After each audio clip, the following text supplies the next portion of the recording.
একটা খারাপ ব্যবহার কত মানুষের জীবন নষ্ট করতে পারে, এই গল্পটাই তার প্রমাণ। আজকের কথাগুলো মন দিয়ে শুনতে থাকবেন, খুব ভালো লাগবে। একদিন অফিসে সামান্য একটা ভুলের কারণে বস সবার সামনে ম্যানেজারকে খুব জোরে বকাঝকা করলেন। কথাগুলো খুব তিরস্কার ছিল না, ছিল অপমানও। ম্যানেজারের ভেতরটা ক্ষোভে ভরে গেল, কিন্তু সে তো বসকে কিছু বলতে পারে না। ক্ষমতার দেয়ালের সামনে দাঁড়িয়ে তার রাগ থেমে গেল, জমে রইল বুকের ভিতর। কিছুক্ষণ পর সে বসের কেবিন থেকে বের হলো। ঠিক তখনই সামনে পড়লো এক কর্মচারী।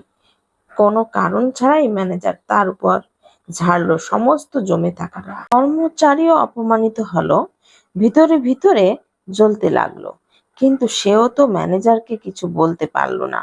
অফিস শেষে বের হয়ে সে দারোয়ানকে বিনা কারণে উল্টোপাল্টা কথা শুনিয়ে চলে গেল। দারোয়ান সারাদিনের ক্লান্ত শরীর নিয়ে চুপ করে রইল। প্রতিবাদ করার সাহস বা সুযোগ কিছুই ছিল না, কিন্তু রাগ তো আর মরে না, জমতে থাকে। সন্ধ্যায় বাসায় ফিরে সামনে পড়ল তার স্ত্রী, আর সেই জমে থাকা ক্ষোভ ঝরে পড়ল স্ত্রীর উপর। স্ত্রী ভীষণ কষ্ট পেল, অপমানিত হলো, কিন্তু স্বামীকে কিছু বলার শক্তি তারও ছিল না। সামনে বসেছিল তাদের ছোট্ট সন্তান, নির্দোষ মনে টিভি দেখছিল। রাগে অন্ধ হয়ে স্ত্রী বাচ্চার দিকে দুটো থাপ্পড় মারল।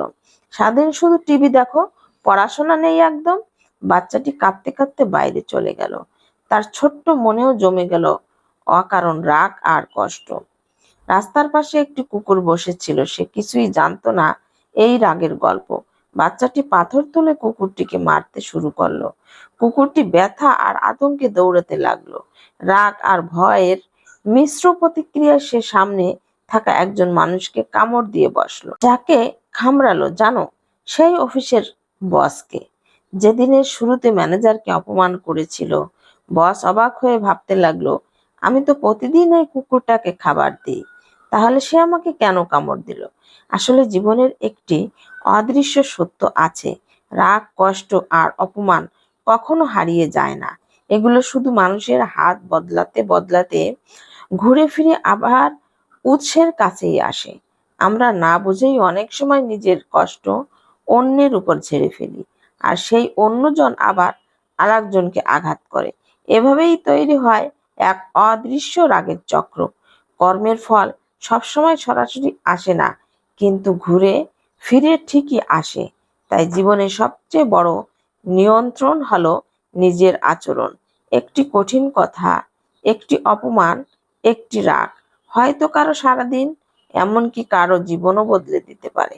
মনে রাখতে হবে, বিনা কারণে কাউকে কষ্ট দেওয়ার মানে মনে অজান্তে নিজের জন্য কষ্টের বীজ বপন করা। তাই সবসময় কথা বলার আগে ভাবি, রাগ করার আগে থামি, আর মানুষের সাথে আচরণ করি মানবিকভাবে। কারণ দয়া যেমন ছড়িয়ে পড়ে, তেমনি কষ্ট একদিন ঘুরে ফিরে আমাদের কাছেই ফিরে আসে। তাই বলেছি, একটি খারাপ ব্যবহার কত মানুষের জীবন নষ্ট করতে পারে। এটাই ছিল আজকের গল্পের প্রমাণ। সবাইকে অসংখ্য ধন্যবাদ আমার ভিডিওর পাশে থাকার জন্য। আর গ্রামের বাড়িতে যাচ্ছিলাম, যেতে যেতে আপনাদের সঙ্গে এই গল্পটা শেয়ার করলাম, আর এসেই একটা নাস্তাও আপনাদের সঙ্গে শেয়ার করে নিলাম। ধন্যবাদ। আসসালামু আলাইকুম।